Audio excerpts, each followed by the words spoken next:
옆에 계신 분들하고도 이렇게 한번 인사하죠. 감기 조심합시다. 예, 콘택 600까지 하려고 했었는데 유대인들이 그 지혜서의 그 탈무드에 이러한 내용이 있어요. 그 탈무드에 보니까 사람을 평가하는 기준이 세 가지가 있다라고 그래요. 세 가지가 뭐냐? 히브리어로 키소, 코소, 카소라고 부릅니다.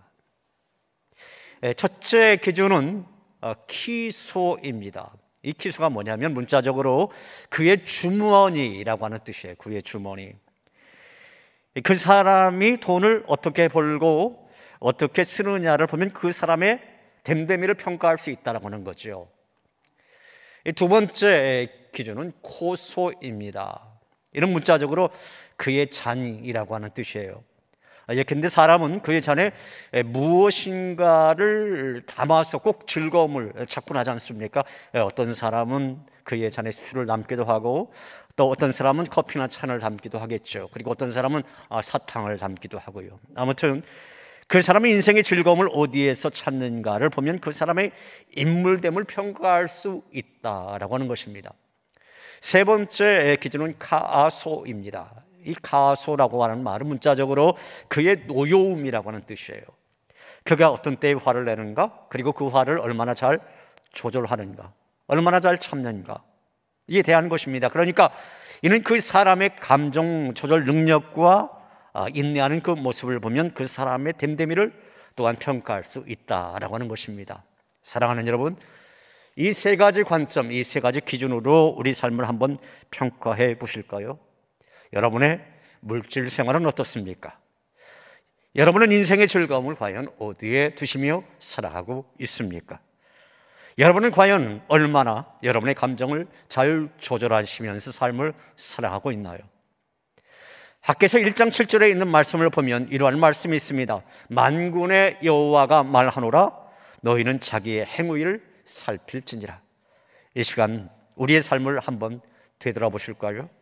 우리의 잘못된 삶의 습성은 혹시 없었는지, 오늘 새성전 이제 봉헌식이 있는 이날에 우리에게 그러한 잘못된 습성이 있다고 한다면 이제 반성하고 먼저 우리 마음의 성전을 바로잡는 그런 마음으로 바른 길로 돌아서야 되지 않겠습니까?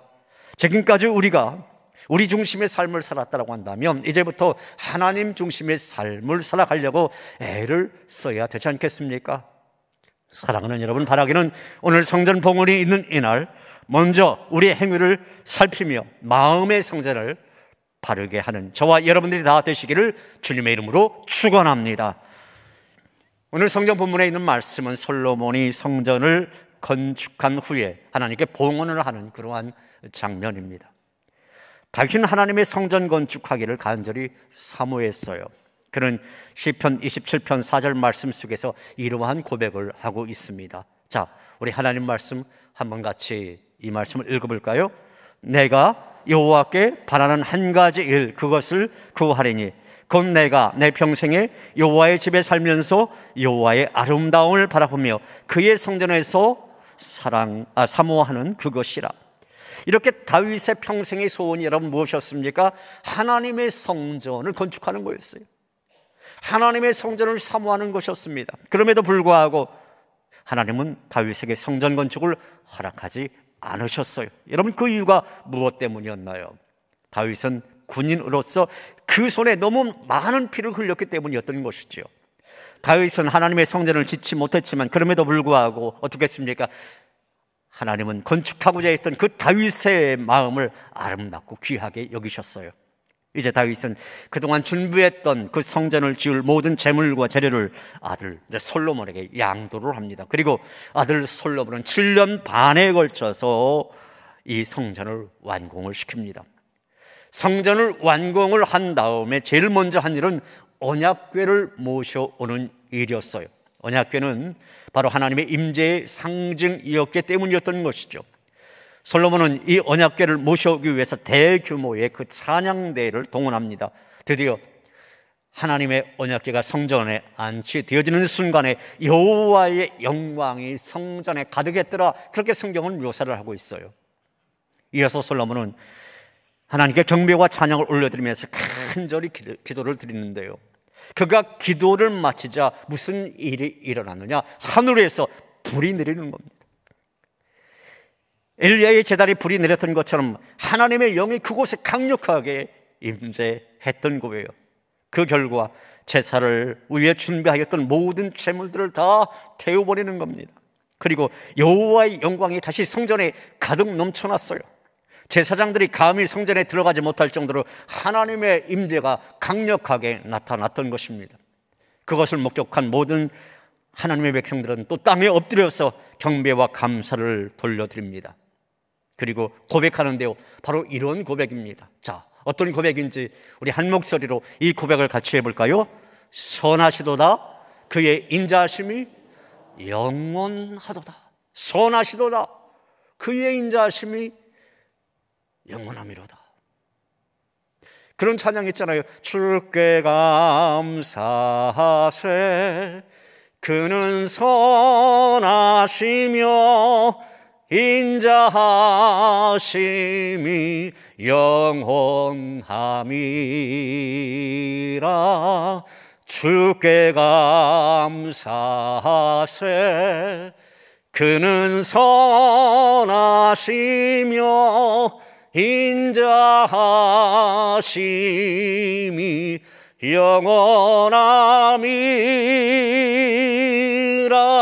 할렐루야. 그러한 그 찬양을, 또 그러한 고백을 했던 거예요. 이후에 솔로몬은 소 22,000마리, 양 12만 마리를 잡아서 성대하게 성전 봉헌식을 올려요. 제사장들과 모든 찬양들을 동원해서 여호와께 감사와 찬양을 올려드립니다. 무려 7일 동안 성전 봉헌식을 행합니다. 얼마나 규모가 컸던지 이스라엘과 애굽 땅에 있는 사람들까지 다 몰려들었어요. 그리고 8일째 되는 날부터는 성회를 엽니다. 부흥성회를 열어요.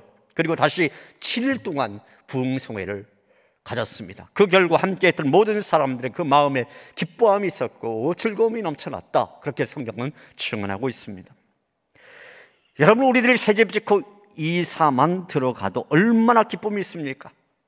그런데 7년 반이라고 하는 대공사를 거쳐서 성전을 건축하고 봉헌식을 했으니 솔로몬과 이스라엘 백성들의 그 마음에 얼마나 기쁨이 있었을까요? 얼마나 감사의 고백이 있었겠습니까? 여러분, 마찬가지죠. 우리 교회는 오늘 오후에 헌당 예배를 드릴 것입니다. 이스라엘 백성들이 성전을 봉헌하며 기뻐 찬송했던 것처럼 우리 온 성도들도 한 분도 빠짐없이 헌당 예배에 참석해서 기쁨과 감사의 고백을 하나님 앞에 드려야 할 것입니다. 그런데 다윗이 성전 건축을 준비하고 솔로몬이 7년 반이라고 하는 시간을 들여서 성전을 건축했던 것처럼 우리 교회도 성전 봉헌하기까지 그 세월은 좀처럼 쉬운 세월은 아니었습니다.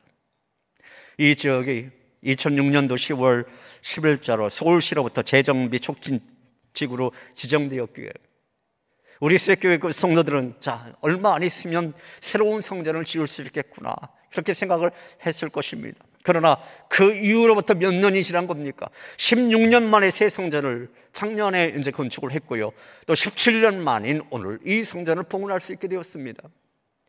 성전을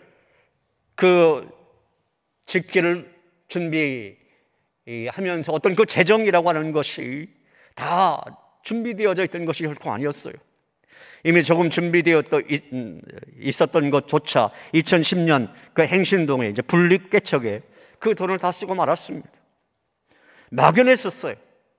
어떻게 보면 보이지 않는 그런 길이었습니다. 그럼에도 전적인 하나님의 섭리와 전적인 하나님의 은혜 아래, 그리고 성도들의 눈물 어린 헌신으로 말미암아 교회 부동산 매각 전혀 없이 이 성전을 온전히 봉헌할 수 있게 되었습니다.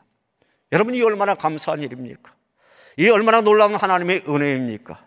때문에 오늘 여러분 모두는 감사와 기쁨의 마음을 가지고 헌당 예배에 참여하시기를 바랍니다. 그런데 오늘 성경은 헌당 예배를 드리는 우리들에게 성전 봉헌의 참다운 의미에 대해서 몇 가지 메시지를 우리에게 제시를 해주고 있습니다. 저는 오늘 여러분들에게 세 가지로 나누어서 오늘의 메시지를 전달하겠습니다. 첫째로 오늘 봉헌하는 이 교회는 하나님의 영광이 가득한 하나님의 집이라는 것입니다. 한번 따라해 보겠습니다. 하나님의 영광이 가득한 하나님의 집. 하나님의 영광이 가득한 하나님의 집. 솔로몬이 성전 봉헌 기도를 마치자 어떻게 됐습니까? 불이 하늘에서부터 내려와서 그 번제물과 제물들을 사르고 여호와의 영광이 그 성전에 가득했다. 이렇게 성경은 말하고 있지 않습니까? 특히 오늘 보면 1절에 있는 말씀을 우리 같이 한번 읽어볼까요? 1절 같이 소리내서 읽겠습니다. 솔로몬이 기도를 마치매 불이 하늘에서부터 내려와서 그 번제물과 제물들을 사르고 여호와의 영광이 그 성전에 가득하니. 이 대목에서 중요한 것은 솔로몬이 성전 봉헌 기도를 마치자 여호와의 영광이 그 성전에 가득하게 임재했다라고 하는 거예요. 성전의 규모나 화려함, 그것 때문에 강력하게 임재했던 것이 아니었어요.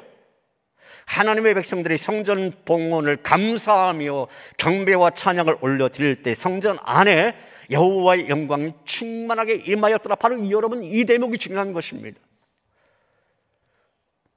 세상은 눈에 보이는 어떤 화려함이나 크기를 가지고 자랑하려고 합니다. 그러나 아무리 볼품이 없는 곳이라 할지라도 그곳에 하나님께서 임재하시면 거룩한 땅이 되는 거예요.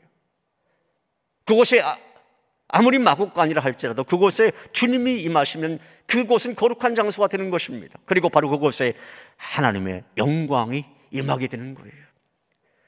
지금 이 예배당은 이전 그 예배당보다, 그리고 임시 예배처소보다 더 넓고 더 크고 더 시설이 좋기 때문에 거룩한 장소가 아닌 거예요. 하나님이 거하시는 성소이기에 이것은 거룩한 장소인 줄로 믿으시기 바랍니다. 때문에 솔로몬이 세운 성전 봉헌식에 여호와의 영광이 충만했던 것처럼 오늘 헌당 예배를 드리는 이 교회 위에도 주님의 영광이 가득하게 임하게 될 줄로 믿습니다. 여러분, 그렇습니다. 오늘 봉헌하는 이 예배당은 오직 하나님의 은혜로, 오직 하나님의 영광을 위하여 하나님께서 다 형통하게 하신 성전인 것입니다. 이것은 하나님의 영광이 가득한 하나님의 집인 거예요. 분명히 하나님께서는 이곳의 영광을 이전 영광보다 더 크게 하실 것입니다. 사랑하는 여러분, 하나님의 영광이 가득한 이곳 수색교회에서 하나님께 예배드릴 때마다, 그리고 기도할 때마다 하나님의 영광을 체험하는 저와 여러분 모두가 다 되시기를 주님의 이름으로 축원합니다. 오늘 두 번째 메시지는 오늘 드리는 헌당 예배 온 교우들이 함께하는 마음으로 이 예식에 참여해야 한다라는 것입니다. 한번 따라해 보겠습니다. 함께하는 마음으로 이 예식에 참여해야 한다. 오늘 본문에 있는 말씀 보면 솔로몬이 성전 봉헌을 준비하면서 이스라엘 장로와 족장들 그리고 여러 회중들을 예루살렘의 그 소집을 이제 명하게 되죠. 이제 왕이 명합니다. 그때 해당자들은 빠짐없이 그 명을 받들고 모여들었는데요. 그때가 바로 에다님월 곧 7월이었습니다. 유대력으로 이 에다님월 7월은 오늘 우리의 달력으로는 9월에서 10월 정도의 그러한 시기예요. 한마디로 추수철입니다. 장막절을 다른 말로 이제 수장절이라고도 하는데요. 이거 추수를 끝내고 하나님께 감사 제사를 드리는 그 절기입니다. 이는 우리의 추수감사절, 우리가 다음 주일에 추수감사절이 있지 않습니까? 그러니까 이맘때라고 이제 생각을 하면 됩니다. 그런데요, 그때가 그 당시 농사짓던 이스라엘 백성들에게는 한창 바쁠 때 아니겠습니까? 게다가 그들은 하루 이틀이 아니었어요. 어떤 이는 봉헌식 전체 일주일 동안, 7일 동안, 또 어떤 이는 그 다음 주에 부흥 집회 때까지 14일 동안 그 긴 시간을 내야만 했습니다. 자, 오늘 본문 8절 9절에 있는 말씀 같이 한번 읽어보도록 하겠습니다. 그때에 솔로몬이 7일 동안 절기를 지켰는데 하맛 어귀에서부터 애굽 강까지 온 이스라엘에 심히 큰 회중이 모여 그와 함께 하였더니 8째 날에 무리가 한 성회를 이언이라 제단의 낙성식을 7일 동안 행한 후 이 절기를 7일 동안 지킵니다. 그렇게 7일 동안 또는 부흥성회까지 합쳐서 14일 동안 그렇게 성전 봉헌식과 부흥성회를 가졌는데요. 이 본문에 보니까 하맛 오기에서부터 애굽강까지 온 이스라엘의 큰 회중이 모였다 이렇게 말씀하고 있어요. 그 말은 하나님이 약속하신 땅 이쪽에서 저쪽 끝까지 흩어져 살던 모든 이스라엘 백성들이 다 모여서 성전 봉헌식 있는 그날에 다 모여서 기쁨으로 그 봉헌식에 참여하고 잔치를 하였다라고 하는 그러한 말인 것이죠. 그러니까 당시 성전 봉헌을 위해 모였던 사람들은 바쁘고 분주한 사람임에도 불구하고 추수하는 것보다 성전 봉헌에 참여하는 것이 더 중요한 일이다라고 하는 것을 알았던 것이죠. 그리고 실제로 더 중요한 일을 위하여 그 말씀에 순종하고 몸과 마음을 하나님 앞에 협력하여 드렸던 것입니다. 오늘 또 여러분들은 분명 바쁘실 것입니다. 그리고 이런 생각이 드실 것입니다. 내가 오늘 오전에 주일 예배만 드리면 됐지, 오후 그 바쁜 시간에 헌당 예배까지 참여해야 되나, 그런 생각이 여러분 마음속에 들 수도 있을 것 같습니다. 그러나 여러분 보십시오. 솔로몬 시대 이스라엘 백성들은 무려 7일 동안 어떻게 했다고요? 봉헌식이 있는 그날에 참여했다고 하는 거예요. 어떤 사람은 14일 동안 드렸다고 하는 겁니다. 시간을 드리고 마음을 드리고 물질을 드리고 헌신했다고 하는 거예요. 여러분, 하나님의 사역에 정말 중요한 것은 말씀에 순종하는 겁니다. 협력하는 겁니다. 그런데 말씀에 순종하며 협력하는 것은 그렇게 쉬운 일이 아니에요. 때로는 손해봐야 되고요, 때로는 희생해야 하는 것입니다. 그럼에도 불구하고 말씀에 순종하며 협력하는 것은 정말 중요한 일이에요. 또 그렇게 할 때 하나님의 영광이 그 공동체 안에 가득 넘쳐나게 되는 것입니다. 사실 우리 교회 예배당이 건축되어질 수 있었던 이유는 순종과 협력이 있었기 때문에 가능했던 것 아니겠습니까? 모든 성도들이 순종하며 협력하는 마음으로 건축 헌금을 해주었기 때문에 이 성전 건축을 할 수 있었던 것이죠. 성도들이 가진 것이 넘쳐나서 헌금했던 것이 절대 아니었습니다. 없는 중에도 최선을 다해서 건축 헌금을 해주셨습니다. 내가 나중에 머물러야 할 곳이 바로 이곳이기 때문에 헌금한 것도 아니었어요. 천국 가실 날 얼마 남지 않은 그런 상황 속에서도 어떤 분은 우임 목사에게 유언을 남기면서까지 건축 목적 헌금을 하신 분도 있습니다. 지금 생각해 보니까 참으로 감사한 일입니다. 너무나 그분들에게 감사의 빚을 제가 졌습니다. 그뿐만이 아니죠. 건축위원으로 참여했던 모든 분들 정말 순종하는 마음으로 헌신해 주셨습니다. 그 바쁘신 와중에도 쉼없이 자신의 그 생업이 있음에도 불구하고 교회 일에 먼저 시간을 내주시고 내 집 짓는 것보다 하나님 집 짓는 것 더 소중히 여기면서 이 사역에 동참해 주셨습니다. 그 또한 참으로 감사한 일입니다. 그렇게 모든 분들이 순종하며 합력하니까 이 예배당이 정말 아름답게 건축된 것 아니겠습니까? 여러분, 저는 우임 목사로서 오늘 여러분들에게 또 한 번의 헌신을 요구합니다. 헌당 예배는 여러분들의 함께함의 헌신이 절대적으로 필요한 날이기 때문에 그렇습니다. 사랑하는 여러분, 바라기는 오늘 헌당 예배의 모든 교우들이 함께 한 마음으로 헌신하는 마음으로 예배하고 또 그렇게 기뻐하는 그러한 축복된 시간, 귀한 시간이 되기를 간절히 소망합니다. 셋째로, 성전 봉헌은 보이는 성전과 보이지 않는 성전을 함께 봉헌하는 날이어야 합니다. 한번 따라해 보겠습니다. 보이는 성전과 보이지 않는 성전을 함께 봉헌하는 날이어야 한다. 솔로몬은 2주간에 걸친 성전 봉헌식 그리고 부흥회 행사에 참여한 이스라엘 백성들을 그들의 이제 초소로 돌려보내는데요. 그런데 이스라엘 백성들은 그 오랜 시간 행사에 참여했음에도 불구하거나 오늘 성경에 보면은 불평하거나 투덜대지 않았다 이렇게 말하고 있어요. 그들 모두는 하나님의 베푸신 은혜를 생각하며 오히려 기뻐하고 오히려 즐거워했다 이렇게 말하고 있습니다. 여러분, 그 이유가 무엇 때문이었을까요? 그들은 성전 봉헌식에 참여하면서 마음의 성전도 함께 하나님 앞에 봉헌했기 때문인 것이죠. 자, 그 대목이 오늘 본문 10절 말씀에 나와 있습니다. 10절 같이 한번 읽어볼까요? 일곱째 단 제23일에 왕이 백성을 그들의 장막으로 돌려보내며 백성이 여호와께서 다윗과 솔로몬과 그의 백성 이스라엘에 베푸신 은혜로 말미암아 기뻐하며 마음에 즐거워하였다. 여기 불평했다는 소리 있습니까? 투덜거렸다라는 소식이 있습니까? 없잖아요. 오히려 어떻게 했다?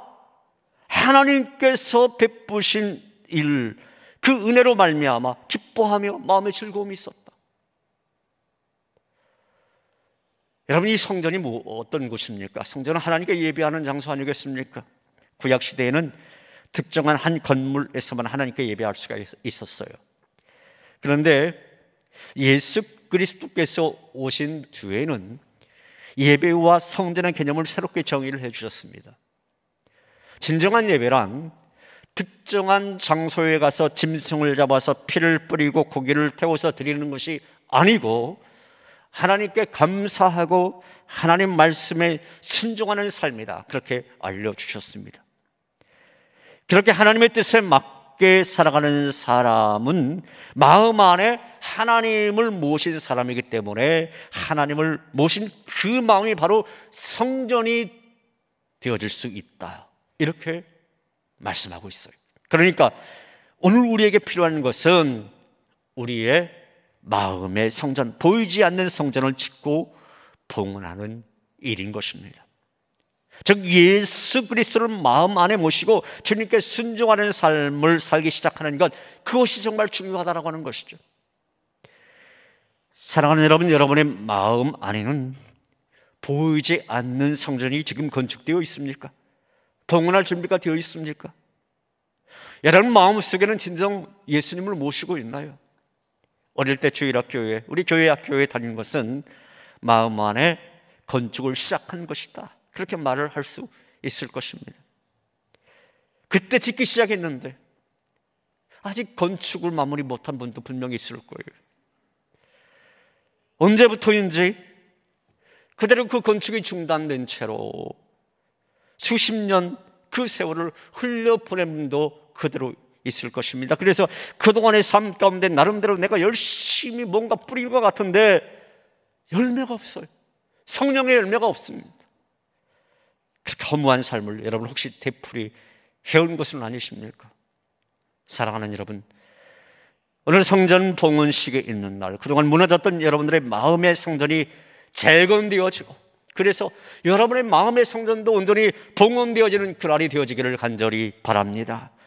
성전 봉헌과 함께 여러분의 보이지 않는 성전, 마음의 성전도 온전히 봉헌되어서 오늘부터 영원히 예수님의 사람, 주님으로 말미암아 기뻐하고 주님으로 말미암아 즐거워하는 그런 행복한 주의 백성들이 다 되시기를 주님의 이름으로 축원합니다. 이 시간 우리 같이 함께 찬양했으면 좋겠습니다. 은혜라고 하는 찬양 여러분 너무나 잘 아시죠? 우리 예배 전에도 잠깐 불러봤고 작년에 입당할 때도 이 찬양 우리 함께 불러봤는데요. 모든 것이 은혜였다 라고 하는 이 찬양 우리 함께 찬양해보죠.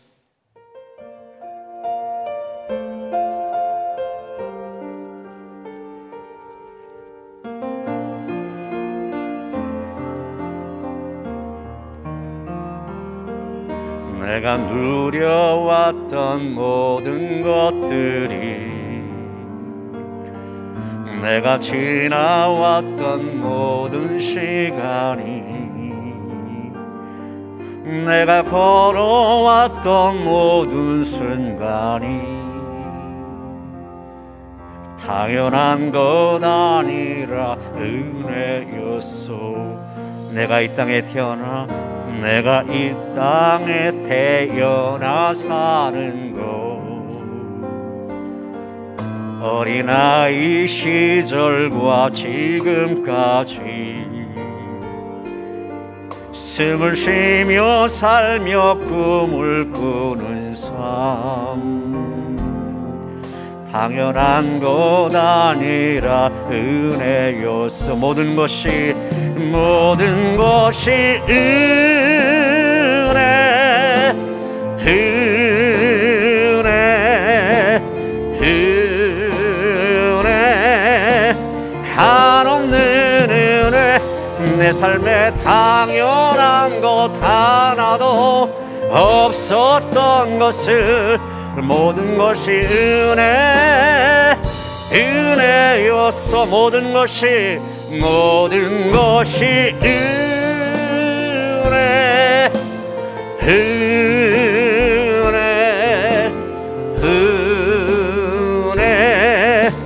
한없는 은혜.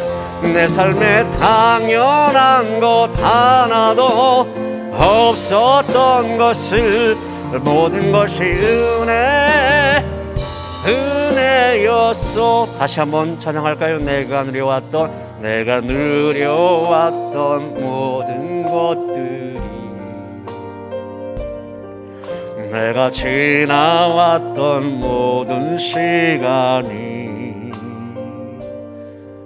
내가 걸어왔던 모든 순간이 당연한 것 아니라 은혜였소. 아침 해가 뜨고 저녁에 누울 봄의 꽃향기와 가을의 열매,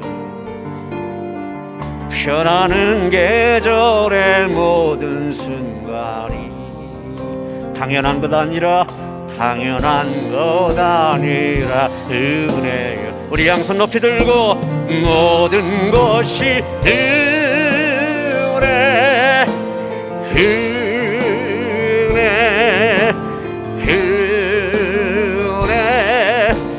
한없는 은혜. 내 삶에 당연한 것 하나도 없었던 것을 모든 것이 은혜. 다시 한번 고백합니다. 모든 것이 은혜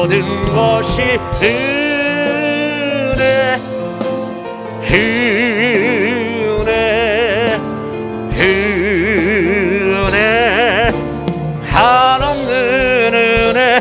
내 삶에 당연한 것 하나도 없었던 것을 모든 것이 은혜였소. 할렐루야. 하나님 앞에 영광의 박수 올려드립니다. 할렐루야. 미국의 보스턴시에 가면 그 유명한 대학에 있죠. 바로 하버드 대학교입니다. 명실공히 세계 최고의 대학이라고 할 수 있는 곳이죠. 그 캠퍼스가 얼마나 큰지 도시 전체에 어우러져 있습니다. 그런데 그 넓은 캠퍼스 안에 있는 엄청나게 많은 부속 건물 가운데에서 가장 중간에 위치한 건물이 여러분 무엇인지 아십니까? 바로 하나님의 성전, 즉 교회입니다. 그러니까 하버드 대학교는 교회를 중심으로 해서 수많은 부속 건물들이 빈 둘러싸여 있는 것입니다. 하버드 대학교는 하버드라고 하는 이름의 목사님이 그 학교를 설립을 했었죠. 그 학교의 설립 이념은 학교의 중심에 하나님의 성전을 둔다라고 하는 거예요. 학교의 중심에 하나님의 성전을 둔다. 이처럼 하나님의 성전을 중심으로 한 학교를 어찌 하나님께서 축복하지 않을 수 있겠습니까? 하버드 대학교가 명실공히 세계 제1의 학교가 될 수 있었던 형통의 비결은 바로 하나님의 성전을 그만큼 소중히 여겼기 때문입니다. 오늘 본문 마지막 11절에 있는 말씀 보면 이러한 말씀이 기록되어져 있습니다. 자, 이 말씀 같이 한번 읽어보도록 하겠습니다. 솔로몬이 여호와의 전과 왕궁 건축을 마치고 솔로몬의 심중에 여호와의 전과 자기의 궁궐에 그가 이루고자 한 것을 다 형통하게 이루니라. 저는 이 말씀이 오늘 헌당 예배를 드리실 여러분들에게 적용되어지기를 주님의 이름으로 축복합니다. 솔로몬이 성전을 봉헌한 후에 형통의 은혜와 형통의 축복을 누렸던 것처럼 그동안 헌신하고 수고한 여러분들의 삶에도 형통의 은혜와 형통의 축복이 가득 넘쳐나시기를 주님의 이름으로 축원합니다. 하나님 아버지 감사합니다. 오늘 이렇게 감격스럽게 성전 봉헌을 할 수 있도록 주님께서 우리 교회의 발걸음을 인도해 주셨음을 참으로 감사합니다. 모든 것이 하나님의 은혜였습니다. 모든 것 감사하지 않을 수 없습니다. 하나님, 진정 우리가 이제는 성전을 중심으로 삼고 또 늘 하나님 앞에 온전히 예배하는 삶, 하나님을 온전히 높이는 삶, 그래서 여호와의 영광이 이 성전에 가득하고 여호와의 영광이 성도들 가정에 넘쳐날 수 있도록 주님 함께하여 주시옵소서. 예수님 이름으로 기도하옵나이다. 아멘.